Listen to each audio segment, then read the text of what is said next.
तो देखिए भाई, पिछली वीडियो में सेल वॉल के बारे में पढ़ा था। अब हम जो है वो न्यूक्लियस के बारे में आपको बताएंगे।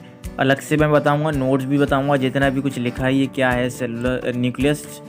तो बेसिकली पूरा अच्छा, इसमें मैं आपको ये भी बताऊंगा कि जो टाइप्स ऑफ क्रोमोसोम्स हैं ये पूरे ये क्या चीज़ होते हैं। ठीक है, अब देखें भाई, ये आपके सामने आ गए नोट्स की शक्ल में न्यूक्लियस की। न्यूक्लियस क्या होता है? न्यूक्लियस को बेसिकली डिस्कवर करने वाला साइंटिस्ट जो था रॉबर्ट ब्राउन था। ठीक है, और एक चीज़ और कि रॉबर्ट हुक क्या था, रॉबर्ट हुक ने सेल को डिस्कवर किया था। ये चीज़ आपको याद रखनी है एमसीक्यूज बेस से।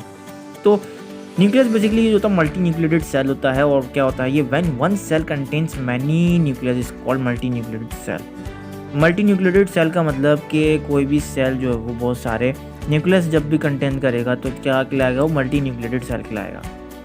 It is also known as coenocytic cell, इसको हम कोनोसाइटिक सेल भी कहते हैं।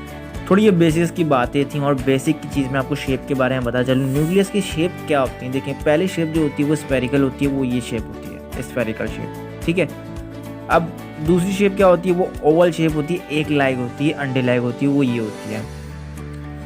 ठीक है, और अब देखें तीसरी शेप जो होती है यूनिलोप होता है, इसके अंदर एक लोब यहाँ पर हुआ होता है तो इसको हम कहते हैं यूनिलोप। अब यहाँ बायलोब होती है चौथी शेप, बायलोब का मतलब दो लॉब्स होते हैं यहाँ पर। ठीक है, एक दो।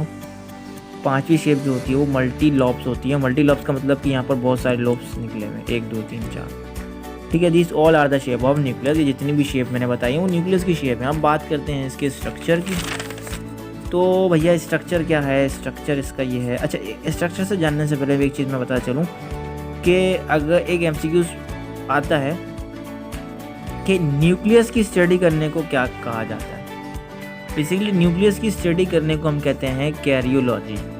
ठीक है ना, ये वर्ड आपका आ गया, कैरियोलॉजी कहते हैं न्यूक्लियस की स्टडी करने को। अब देखें ये आपके पास आ गया पूरा स्ट्रक्चर न्यूक्लियस का बेसिकली होता कैसे है। ठीक है, ये आप मतलब डायग्राम में बना सकते हैं पेपर में।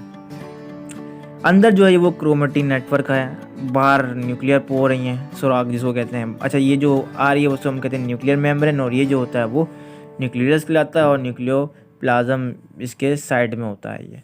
ये चीज़ें आपने पूरी डायग्राम बना ली। इंपॉर्टेंट पॉइंट क्या है भैया, इंपॉर्टेंट पॉइंट ये only eukaryotic cell contains a nuclear membrane.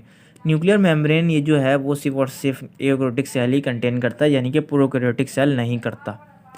तो इन prokaryotic this nuclear membrane is absent, वही वाली बात।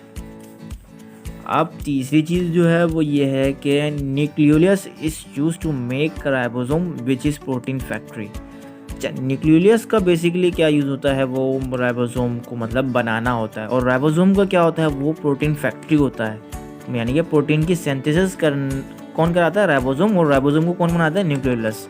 ठीक है, ये इंपॉर्टेंट पॉइंट है एमसीक्यूज के लिए।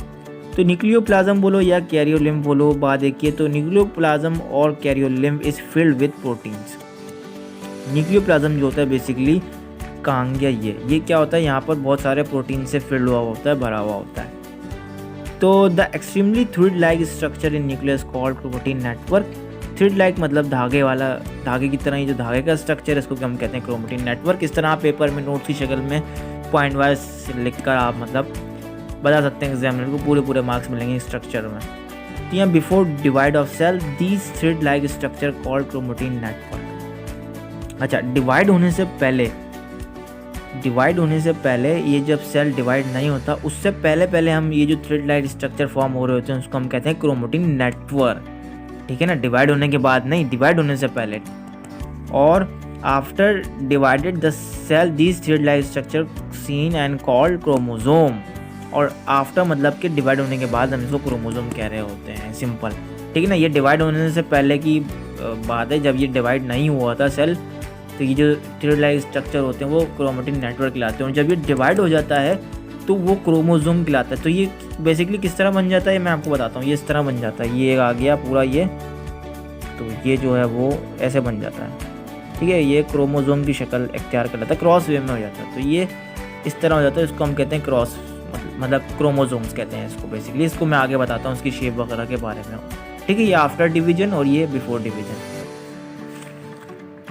तो टाइप्स ऑफ क्रोमोसोम देखें क्या है। टाइप्स ऑफ क्रोमोसोम, पहले जो टाइप्स है वो है मेटासेंट्रिक। मेटासेंट्रिक मुराद ये इसकी जो है वो क्रोमोसोम्स की क्या है, आर्म्स हैं, और बीच में इसको हम कहते हैं सेंट्रोमेयर। तो दोनों इक्वल नज़र जब भी आ रही हो तो एमसीक्यूज़ में आप इस पर करेक्ट करेंगे मेटासेंट्रिक, यानी कि आर्म दोनों इक्वल होंगी।